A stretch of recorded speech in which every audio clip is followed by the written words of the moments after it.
जो नौजवानों के भविष्य को लूटने का रास्ता है, इसी कानून को मंजूरी दी थी। रोजगार का कोई चर्चा ही नहीं है। राहुल जी इन सब बातों पे अभी सरकार डालेंगे। हमारे पास हमारा भविष्य पूर्ण बर्बाद हो चुका है।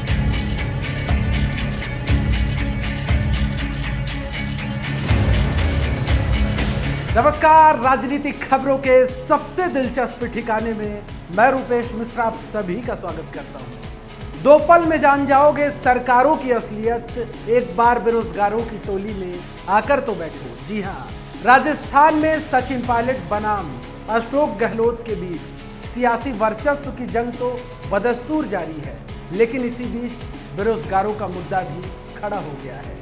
क्योंकि बड़ी बात यह है कि बेरोजगार यानी एलडीसी अभ्यर्थी अपनी मांगों को लेकर जहां सरकार बाड़े में बंद है वहां तक पहुंच गए, लेकिन उसके बाद बेरोजगारों के साथ क्या हुआ?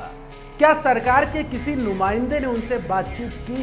क्या जिस प्रकार की वो राहत चाहते थे वैसी राहत, वैसा आश्वासन सरकार की ओर से दिया गया? उसे विस्तार से समझने के लिए देखिए हमारी खास वीडियो। धन्य हो सियासत और धन्य हो सियासी वादे। राजस्थान में सत्ता का महासंग्राम चरम पर है। खेल कुर्सी का है, लिहाजा हर मुमकिन दांव चले जा रहे हैं। लेकिन इसी बीच बेरोजगारों के प्रदर्शन ने नई मुश्किल खड़ी कर दी है। दरअसल सत्ता में विराजमान होने के लिए सियासतदां हर बार बेरोजगारों को छलते हैं। घोषणा पत्र में किस्म किस्म के वादे भी किए जाते हैं। बेरोजगार उनके वादों पर एतबार भी करते हैं, लेकिन जब वक्त पूरा करने का आता है तो सियासी चौसर के खिलाड़ी मुकर जाया करते हैं। खैर, बेरोजगारों का दर्द भी बेइंतहा है, लिहाजा करे भी तो क्या।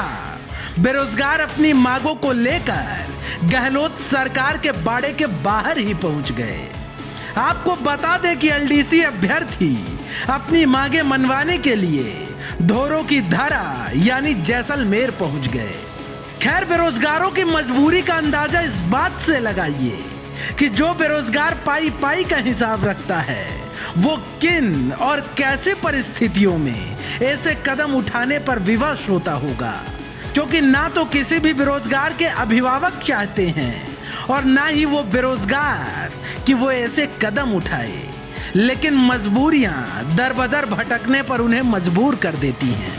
बेरोजगार सरकार के बाड़े के बाहर धरने पर भी बैठे, नारेबाजी भी की, लेकिन सियासत को भला इनकी कहां परवाह थी। पुलिस आई और ले गई। लेकिन सवाल ये खड़ा होता है कि क्या यहां पर सरकार के किसी नुमाइंदे ने इतनी जहमत नहीं उठाई कि एक बार इनकी बातों को इत्मीनान से सुन लिया जाए? लेकिन अफसोस कि ऐसा नहीं हुआ। बस एक बार फिर बेरोजगारों के हाथ लगी तो सिर्फ और सिर्फ नाउम्मीदी। खैर, अब देखिए बेरोजगारों की मजबूरी की इंतहा कि कैसे ये कहने पर मजबूर हैं कि हम तो जिंदा लाश बैठे हैं, हम दर बदर की ठोकरें खाने को मजबूर हैं।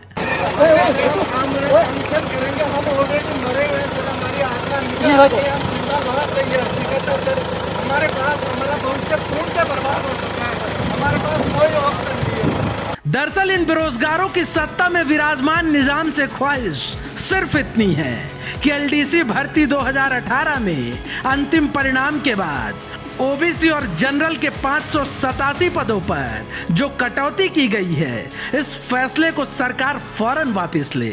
हमारी माननीय मुख्यमंत्री जी जो सरकार भर्तियों को लेके काफ़ी संवेदनशील है, उनसे सिर्फ एक ही मांग है कि माननीय मुख्यमंत्री जी हमारी इन काटी गई पदों को जोड़ के 12,906 पदों पर जो विज्ञापित सीटें थी उन पे परिणाम जारी किया जाए। आपको बता दें कि एलडीसी अभ्यर्थी अपने हक की लड़ाई हर मोर्चे पर लड़ रहे हैं। कभी राजधानी जयपुर में प्रदर्शन करते हैं तो कभी सोशल मीडिया का सहारा लेकर सरकार का ध्यान आकर्षण चाहते हैं।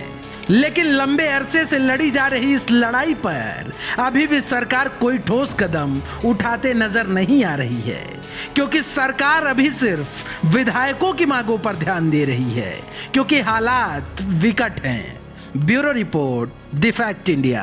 तो देखिए आपने हमारी खास रिपोर्ट कि किस तरीके से जो राजस्थान में बेरोजगारों की समस्या है वो बदस्तूर कायम है अभी भी। खैर ये कोई पहली मर्तबा नहीं है, सरकारें आती रहती हैं, जाती रहती हैं, लेकिन जो बेरोजगारी की समस्या है वो अभी भी समक्ष खड़ी हुई है। लेकिन यहाँ पे बड़ा सवाल ये है कि जो राजनीतिक दल, जो पार्टियां चुनाव के वक्त जिस प्रकार के बड़े बड़े वादे करती हैं बेरोजगारों को लेके, आखिर उन्हें वक्त रहते पूरा क्यों नहीं किया जाता। सवाल कई बरकरार है, लेकिन यहाँ पर देखना ये होगा कि आखिर बेरोजगारों पर सरकार कब ध्यान देती है। नमस्कार।